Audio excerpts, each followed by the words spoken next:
మనం లాస్ట్ క్లాస్లో కే means algorithm గురించి డిస్కస్ చేస్తున్నాం, క్లస్టరింగ్ అల్గారిథం. ఇందులో మనం సి సూపర్ స్క్రిప్ట్ ఐ, ఒకవేళ సి సూపర్ స్క్రిప్ట్ 1 అంటే ఫస్ట్ ట్రైనింగ్ శాంపిల్ని నేను ఏ క్లస్టర్కి అసైన్ చేస్తున్నాను అని మనం చెప్పుకున్నాం. C super script 1 equal to 2 అంటే ఫస్ట్ ట్రైనింగ్ శాంపిల్ని నేను సెకండ్ క్లస్టర్కి అసైన్ చేస్తున్నట్టుగా. C super script 5 is equal to 1 అంటే దాని అర్థం ఫిఫ్త్ ట్రైనింగ్ శాంపుల్ని ఫస్ట్ క్లస్టర్కి అసైన్ చేస్తున్నట్టుగా. కేవలం క్లస్టర్ నెంబర్స్ మాత్రమే ఇక్కడ ఇస్తున్నాం. ఎగ్జాంపుల్ సి సూపర్ స్క్రిప్ట్ 100 అని అన్నామంటే దాని అర్థం 100th ట్రైనింగ్ శాంపుల్ని నేను సెకండ్ క్లస్టర్కి అసైన్ చేస్తున్నట్టుగా. సో ఈ నెంబర్స్ 1, 2 అన్న నెంబర్స్ ఏవి మనం ఇస్తున్నాం? మనం తీసుకుంటున్న క్లస్టర్ నెంబర్స్ ఇస్తున్నాం. ఈ నెంబర్స్ ఎంత నుండి ఎంత వరకు ఉండొచ్చు? అది మనం తీసుకునే క్లస్టర్ నెంబర్ మీద డిపెండ్ అవుతుంది. సో ఈ 1, 2 వాల్యూస్ అనేవి మనం ఇండెక్స్ ఆఫ్ క్లస్టర్ ఇస్తున్నాం. సో సి సూపర్ స్క్రిప్ట్ 100 అని అంటే మన 100th training example currently second క్లస్టర్కి అసైన్ చేశాము అని చెప్తున్నాం. మ్యూ సబ్స్క్రిప్ట్ కే అంటే cluster centroid. Example mu subscript 1 అన్నాం అనుకోండి, first cluster centroid. Mu subscript 2 అంటే సెకండ్ క్లస్టర్ సెంట్రాయిడ్ అని మనం చెప్పుకున్నాం. Mu subscript C super script I, mu subscript C అంటే దాని అర్థం ఏంటి? ఎగ్జాంపుల్ నేను ఫిఫ్త్ ట్రైనింగ్ శాంపుల్ తీసుకున్నాను. ఆ fifth training sample cluster centroid అనేది ఫిఫ్త్ ట్రైనింగ్ శాంపుల్ అనేది ఫస్ట్ క్లస్టర్కి అసైన్ అయింది. ఫస్ట్ క్లస్టర్కి అసైన్ అవ్వడం అంటే నిజానికి ఏ పొజిషన్కి అసైన్ అయింది? అది ఫస్ట్ క్లస్టర్ సెంట్రాయిడ్కి అసైన్ అయింది. దాన్ని నేను ఏమని రిప్రజెంట్ చేస్తున్నాను? So mu C super script 5. So mu C super script 5 అంటే దాని అర్థం ఏంటి? This is the cluster centroid to which the fifth training sample is assigned. Fifth training sample ఏ క్లస్టర్ సెంట్రాయిడ్కి అసైన్ అయింది? First cluster centroid. So this mu C is equal to mu 1. ఏ cluster సెంట్రాయిడ్కి నా ట్రైనింగ్ శాంపుల్ అసైన్ అయింది అని చెప్పేదే mu subscript C. ఎందుకు ఈ పర్టికులర్ టర్మ్ మనం తీసుకుంటున్నాం అని అంటే, ఇక్కడ మనం ఆప్టిమైజేషన్ ఆబ్జెక్టివ్లో మనం ఎలా అయితే లాజిస్టిక్ రిగ్రెషన్కి, లీనియర్ రిగ్రెషన్కి మనం కాస్ట్ ఫంక్షన్ తీసుకున్నామో, ఏ విధంగా మన కాస్ట్ ఫంక్షన్ అనేది డిఫరెంట్ అల్గారిథమ్స్కి మనం చూసామో, అదే విధంగా ఇక్కడ కూడా కాస్ట్ ఫంక్షన్ మనం తీసుకుంటున్నాం. బట్ మనం ముందు తీసుకుంటున్న అల్గారిథమ్స్కి కాస్ట్ ఫంక్షన్ వాల్యూ ఏ తీటా దగ్గర తక్కువ వస్తుందో ఆ తీటా వాల్యూస్ని కనుక్కున్నాం ముందు తీసుకున్న అల్గారిథమ్స్ అన్ని కూడా. కానీ ఇక్కడ తీటా లేదు కదా, ఇక్కడ ఉన్న వేరియబుల్స్ రెండే, ఒకటి సి, 2 మ్యూ. సో ఈ సి సూపర్ స్క్రిప్ట్ 1 నుండి సి సూపర్ స్క్రిప్ట్ m వరకు తీసుకున్నాం. దాని అర్థం ఏంటి అంటే మనకు ఉన్న అన్ని ట్రైనింగ్ శాంపుల్స్ని ఏదో ఒక క్లస్టర్కి అసైన్ చేసాం. అదేవిధంగా mu subscript 1 to mu subscript K తీసుకున్నాం అంటే మన క్లస్టర్ సెంట్రాయిడ్స్ ఈ రెండే మనకి వేరియబుల్స్ ఉన్నాయి. ఈ రెండు మనకు చేంజ్ అవుతూ ఉన్నాయి. అంటే మన ట్రైనింగ్ శాంపుల్ ఇంతవరకు ఫస్ట్ క్లస్టర్కి అసైన్ అయిన ట్రైనింగ్ శాంపుల్ అనేది తర్వాత ఇటరేషన్లో సెకండ్ క్లస్టర్కి అసైన్ అవ్వచ్చు. ట్రైనింగ్ శాంపుల్ పొజిషన్ మూవ్ అవ్వట్లేదు, కానీ అది అసైన్ అయ్యే క్లస్టర్ సెంట్రాయిడ్ చేంజ్ అవుతుంది. ఓకే, ఇప్పుడు నెక్స్ట్ మళ్ళీ మన ట్రైనింగ్ శాంపుల్, ఇంకో ట్రైనింగ్ శాంపుల్ అనేది ముందు ఇటరేషన్స్లో ఫస్ట్కి అసైన్ అయింది, ఇప్పుడు థర్డ్ క్లస్టర్కి అసైన్ అవ్వచ్చు. So C super script 1 to C super script m values change అవుతున్నాయి. రెండో వేరియబుల్ మ్యూ, మన క్లస్టర్ సెంట్రాయిడ్ సెకండ్ స్టెప్లో మనం చూసాం, ఇటరేషన్లో సెకండ్ స్టెప్లో క్లస్టర్ సెంట్రాయిడ్ అనేది చేంజ్ అవుతూ ఉంటుంది. డిపెండింగ్ ఆన్ ది మన ఆ క్లస్టర్కి అసైన్ అయిన పాయింట్స్ అన్నింటి యావరేజ్ తీసుకుని చేంజ్ అవుతుంది అన్నాం. ఈ రెండింటిని మనం వేరీ చేస్తున్నాం. సో ఇప్పుడు మన కాస్ట్ ఫంక్షన్ వాల్యూ ఈ రెండింటిలో ఈ రెండు వేరియబుల్స్ ఎక్కడ మన కాస్ట్ ఫంక్షన్ వాల్యూ మినిమం అవుతుందో ఆ మినిమం అయ్యే దగ్గర ఈ రెండు వాల్యూస్, ఈ రెండు వేరియబుల్స్ పిక్ చేసుకుని ఆ రెండు వేరియబుల్స్ ని మనం ఫిక్స్ చేద్దాం అనుకుంటున్నాం.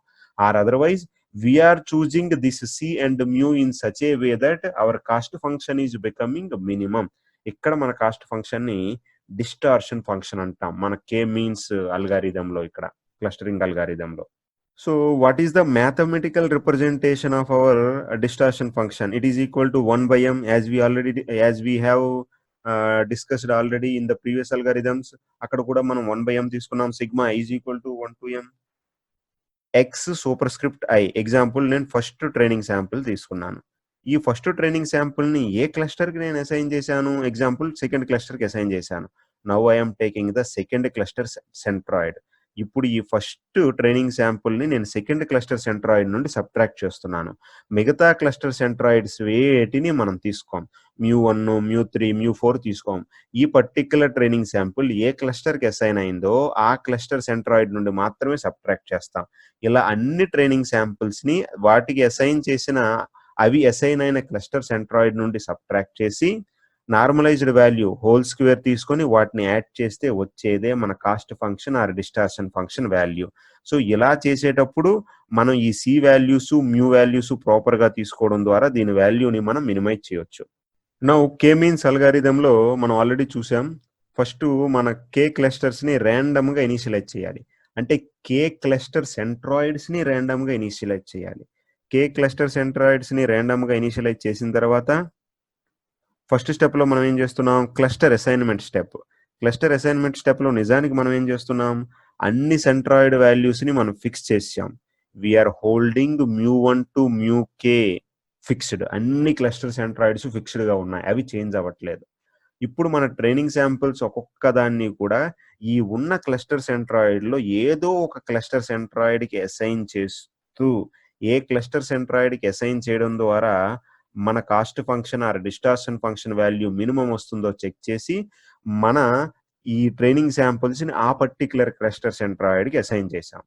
వన్స్ అలా అసైన్ చేసిన తర్వాత సెకండ్ స్టెప్‌లో ఇప్పుడు మనం ఇంతకుముందు మ్యూ1 టు మ్యూకే వాల్యూస్‌ని ఫిక్స్డ్‌గా ఉంచాం. ఇప్పుడు మనం ఈ సి1 టు సిఎం వాల్యూస్‌ని ఫిక్స్డ్‌గా ఉంచి మన క్లస్టర్ సెంట్రాయిడ్‌ని ఏవైతే మ్యూ1 టు మ్యూకే వాల్యూస్ ఉన్నాయో ఈ mu one to mu K values with respect to mu one to mu K values we are expecting our cost function or distortion function to get minimum value. అంటే దీన్ని జే వాల్యూని minimise చేస్తున్నాం by using mu one to mu K. ఈ mu one to mu K values ఏ విధంగా తీసుకుంటున్నాము? వీటికి assign అయిన ఎగ్జాంపుల్ మ్యూ1కి అసైన్ అయిన ట్రైనింగ్ శాంపిల్స్ అన్నింటినీ ఎవరేజ్ చేస్తే ఇప్పుడు న్యూ పొజిషన్ ఎక్కడ వస్తుందో ఆ న్యూ పొజిషన్కి ఇప్పుడు మన క్లస్టర్ సెంట్రాయిడ్ని మూవ్ చేస్తున్నాం. సో సెకండ్ స్టెప్లో we're moving the centroid. So in the first step, we are minimizing our cost function or distortion function by holding mu1 to μk fixed, and we are changing c1 to cm in such a way that to minimize the j. In the second step, we are minimizing the j with respect to the cluster centroids mu1 to μk. ఆ mu1 μk values ని మనం change చేస్తూ వాటి positions ని మనం j వాల్యూని minimise చేస్తున్నాం. Random initialisation ఇప్పుడు ఫస్ట్ స్టెప్ లో మనం ఏం చెప్పాం? క్లస్టర్ సెంట్రాయిడ్స్ ని ఎక్కడో దగ్గర తీసుకోవాలి, ర్యాండమ్ ఇనిషియలైజేషన్ అని చెప్పాం. ఈ క్లస్టర్ సెంట్రాయిడ్స్ ఫస్ట్ మనం ఈ క్లస్టర్స్ తీసుకునేటప్పుడే మన క్లస్టర్ వాల్యూస్ అనేవి ఎన్ని క్లస్టర్స్ తీసుకుంటున్నాం ట్రైనింగ్ శాంపిల్స్ కంటే తక్కువ అవ్వకుండా చూడాలి. ఎగ్జాంపుల్ మన క్లస్టర్స్ 10 తీసుకుంటున్నాం అనుకోండి, ట్రైనింగ్ శాంపిల్స్ 5 ఉన్నాయనుకోండి, ప్రాపర్గా మనకి మన క్లస్టరింగ్ అనేది ఉండదు. మనం తీసుకుంటున్న క్లస్టర్స్ మన ట్రైనింగ్ శాంపిల్స్ కంటే ఎప్పుడూ చాలా ఎక్కువ ఉండాలి. సో అవర్ కే వాల్యూ ఎప్పుడు మన క్లస్టర్ అనేది మన ట్రైనింగ్ శాంపిల్స్ కంటే చాలా తక్కువ ఉండాలి. ట్రైనింగ్ శాంపిల్స్ ఎగ్జాంపుల్ ఒక 1000 ట్రైనింగ్ శాంపిల్స్ ఉంటే మన క్లస్టర్స్ ఒక 5-10 తీసుకోవడంలో ఓకే. సో మన క్లస్టర్స్ని ఎప్పుడు కూడా మన ట్రైనింగ్ శాంపిల్స్ నెంబర్ కంటే చాలా తక్కువ ఉంచాలి. K should always less than M. And ఇనీషియల్గా మనం ఈ క్లస్టర్స్ని ఎక్కడో దగ్గర చూజ్ చేసుకోవాలి. ఎగ్జాంపుల్ ఇప్పుడు నేను కే ఈజ్ ఈక్వల్ టు 2 తీసుకున్నాను. కే ఈజ్ ఈక్వల్ టు 2 అని అంటే 2 క్లస్టర్స్ తీసుకోవాలి. ఈ 2 క్లస్టర్స్ ఎక్కడో దగ్గర తీసుకునే బదులుగా ర్యాండమ్ ఇనిషియలైజేషన్ ఆల్రెడీ ఉన్న మన ట్రైనింగ్ శాంపిల్స్ ఏవైతే ఉన్నాయో ఆ ట్రైనింగ్ శాంపిల్స్ మీద తీసుకున్నాం. ఇలా తీసుకున్న తర్వాత క్లస్టర్ సెంట్రాయిడ్ ఫ్యూచర్లో ఇదొక క్లస్టర్ అని వస్తుంది. ఇప్పటి వరకు బాగానే ఉంది. కానీ ఒకవేళ మనం మన కంప్యూటర్కి ఎక్కడొక ట్రైనింగ్ శాంపుల్ తీసుకుంది అనుకోండి, అంటే ఈ 2 ట్రైనింగ్ శాంపిల్స్ ని క్లస్టర్ సెంట్రాయిడ్స్ గా తీసుకుంది. This is the first cluster centroid, this is the second cluster centroid అని తీసుకుంది అనుకోండి, అప్పుడే మనకు ప్రాబ్లం వస్తుంది. సో మనం ర్యాండమ్ ఇనిషియలైజ్ చేసేటప్పుడు 2 క్లస్టర్స్ కావాలి అని అంటే 2 ట్రైనింగ్ శాంపిల్స్ ని ర్యాండమ్ గా తీసుకుంటున్నాం. అలా తీసుకునేటప్పుడు ఫస్ట్ ఎగ్జాంపుల్లో ఎక్కడలా తీసుకుంటే మనకు ప్రాపర్ గా మనకి క్లస్టర్స్ ని డివిజన్ చేయడం, క్లస్టర్స్ ని ప్రాపర్ గా సెలెక్ట్ చేయడం జరుగుతుంది. ఇలా తీసుకుంటే మాత్రం మనం ప్రాపర్ గా క్లస్టర్ డివిజన్ జరుగుతుంది అని చెప్పలేం. ఎందుకు అలా చెప్తున్నాం ఇప్పుడు మనం ఒక ఎగ్జాంపుల్ ద్వారా చూద్దాం. This is an example. ఇక్కడ మనకి ఈ క్లస్టర్ శాంపిల్స్ అనేవి ఇక్కడ 3 క్లస్టర్స్ ఉన్నాయి. This is cluster 1, this is cluster 2, this is cluster 3. దీనికోసం నేను 3 క్లస్టర్స్ నాకు కావాలి. అందుకోసం నేను 3 క్లస్టర్ సెంట్రాయిడ్స్ ని తీసుకుందాం అనుకున్నాను. సో ఇలా 3 క్లస్టర్ సెంట్రాయిడ్స్‌ని కంప్యూటర్ ర్యాండమ్‌గా ఈ ఫస్ట్ క్లస్టర్ సెంట్రాయిడ్‌కి సో ఇప్పుడు మనం సెకండ్ క్లస్టర్ ఇక్కడ ఏదైతే ఉందో ఈ సెకండ్ క్లస్టర్ దగ్గర ఈ పర్టిక్యులర్ శాంపిల్ ఇక్కడ నేను క్లస్టర్ సెంట్రాయిడ్ తీసుకున్నాను. ఫస్ట్ క్లస్టర్ సెంట్రాయిడ్ ఇక్కడ తీసుకున్నాను. థర్డ్ క్లస్టర్ సెంట్రాయిడ్ ఇలా తీసుకున్నాను. ఇలా అయితే నా క్లస్టర్స్ అన్ని ప్రాపర్‌గా రావడానికి ఛాన్స్ ఉంది. అలా కాకుండా ర్యాండమ్‌గా తీసుకుంటున్నాం కాబట్టి మన కంప్యూటర్ ఒకవేళ ఫస్ట్ క్లస్టర్ సెంట్రాయిడ్‌ని ఇక్కడ తీసుకుంది. కానీ సెకండ్ క్లస్టర్ సెంట్రాయిడ్‌ని ఇక్కడ, థర్డ్ క్లస్టర్ సెంట్రాయిడ్‌ని ఇక్కడ తీసుకుంది. ఇలా తీసుకుంటే ఈ ఫస్ట్ క్లస్టర్ సెంట్రాయిడ్ ఇక్కడ ఉంది కాబట్టి ఈ శాంపిల్స్ అన్నీ కూడా ఫస్ట్ క్లస్టర్ సెంట్రాయిడ్‌కి మనం ఇటరేషన్స్ చేస్తుండేటప్పుడు అసైన్ అవుతాయి. ఇదంతా ఒక క్లస్టర్ అవుతుంది. ఇప్పుడు ఇదంతా ఒక క్లస్టర్ అవుతుంది. This is cluster 2. ఇదంతా ఒక క్లస్టర్ అవుతుంది. This is cluster 3. ఇక్కడ మనకి ప్రాబ్లమ్ వస్తుంది.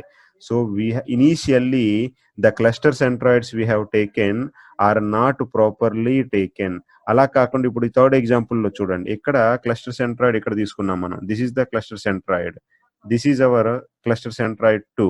This is the cluster centroid 3. ఇలా అయితే ఏమవుతుంది? ఇప్పుడు ఈ కింద శాంపిల్స్ అన్నీ కూడా ఒక క్లస్టర్ వస్తుంది. ఈ శాంపిల్స్ అన్నీ ఒక క్లస్టర్ వస్తుంది. ఈ శాంపిల్స్ అన్నీ ఒక క్లస్టర్ వస్తుంది. ఇప్పుడు కూడా నాకు ప్రాపర్‌గా 3 క్లస్టర్స్ రాలేదు. సో ఈ ప్రాబ్లమ్‌ని అవాయిడ్ చేయడానికి మనం ఏం చేస్తున్నాము? ఎందుకు ఈ ప్రాబ్లమ్ వచ్చిందని ఆలోచించాం. ఎందువలన ఈ ప్రాబ్లమ్ వచ్చింది? Because we are taking the randomly మన క్లస్టర్ సెంటర్స్‌ని ఎక్కడో దగ్గర ఏదో ఒక ట్రైనింగ్ శాంపుల్ దగ్గర ర్యాండమ్‌గా తీసుకుంటున్నాం. ఈసారి మనం ఏం చేస్తున్నాము?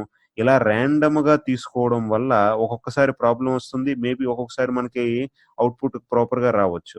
అందుకని మనం ఈ ర్యాండమ్‌గా ఫస్ట్ ఇనీషియలైజ్ చేసేటప్పుడే మినిమమ్ 52,000 ర్యాండమ్ ఇనీషియలైజేషన్స్ చేయాలని ఎక్స్‌పెక్ట్ చేశాం. 52,000 ర్యాండమ్ ఇనీషియలైజేషన్స్ చేసి ప్రతి ఇనీషియలైజేషన్‌కి కూడా దానికి తగ్గట్టుగా C1 టు CM వాల్యూస్ ఈ ప్రతి ఫస్ట్ తీసుకుంటున్న ర్యాండమ్ ఇనీషియలైజేషన్‌కి కూడా మనం జే వాల్యూని కాలిక్యులేట్ చేశాం. ఎక్కడ మన cost function or distortion function value minimum వస్తుందో ఆ పర్టిక్యులర్ క్లస్టర్ సెంట్రాయిడ్స్‌ని తీసుకొని వాటిని స్టార్టింగ్ పాయింట్స్‌గా మనం ర్యాండమ్‌గా ఇనీషియలైజ్ చేయాల్సిన దాన్ని ఔట్ ఆఫ్ మన 1000 ర్యాండమ్ ఇనీషియలైజేషన్‌లో ఏ ఇనీషియలైజేషన్ అయితే మనకి కాస్ట్ ఫంక్షన్ తక్కువ వస్తుందో వాటిని ఆ పర్టిక్యులర్ క్లస్టర్ సెంట్రాయిడ్ పొజిషన్స్‌ని మనం ఇనీషియలైజ్డ్‌గా ఫిక్స్ చేస్తున్నాం. ఈ ప్రాబ్లమ్ మనకి క్లస్టర్స్ ఒకవేళ 2-10 తక్కువ క్లస్టర్స్ ఉంటేనే ఈ ప్రాబ్లమ్ వస్తుంది. ఒకవేళ మన క్లస్టర్స్ 10 కంటే ఎక్కువ ఉండే ఎగ్జాంపుల్ 20 గాని, 50 గాని క్లస్టర్స్ ఉన్నాయనుకోండి. ఎక్కువ క్లస్టర్స్ ఉండేటప్పుడు మనం ర్యాండమ్‌గా ఎక్కడ ఇనీషియలైజ్ చేస్తున్నా మనకు ప్రాబ్లమ్ రాదు. ఎందుకంటే ఎక్కడో దగ్గర ఏదో ఒక పాయింట్‌లో ఇటరేషన్ టైమ్‌లో మన క్లస్టర్స్ అన్నీ ప్రాపర్‌గా అసైన్ అవుతాయి. This is how we have to take care when our clusters are less than 10 while we are initialising randomly we have to take care that ఎక్కడో దగ్గర మనం స్టార్టింగ్ ఇనీషియలైజ్ చేసేటప్పుడు కేవలం ఒక్కసారి ర్యాండమ్ ఇనీషియలైజేషన్ డైరెక్ట్‌గా చేయకుండా ఆ ర్యాండమ్ ఇనీషియలైజేషన్ చేయడానికి 52,000 టైమ్స్ వీలైతే ర్యాండమ్ ఇనీషియలైజేషన్స్ చేసి ఏ ర్యాండమ్ ఇనీషియలైజేషన్ మనకి జే వాల్యూ తక్కువ ఇస్తుందో ఆ ర్యాండమ్ ఇనీషియలైజేషన్‌కి సంబంధించిన క్లస్టర్ సెంట్రాయిడ్ పొజిషన్ పికప్ చేసుకొని ఆ క్లస్టర్ సెంట్రాయిడ్ పొజిషన్స్‌తో మనం కే మీన్స్ అల్గారిథమ్‌ని రన్ చేయడం స్టార్ట్ చేయాలి.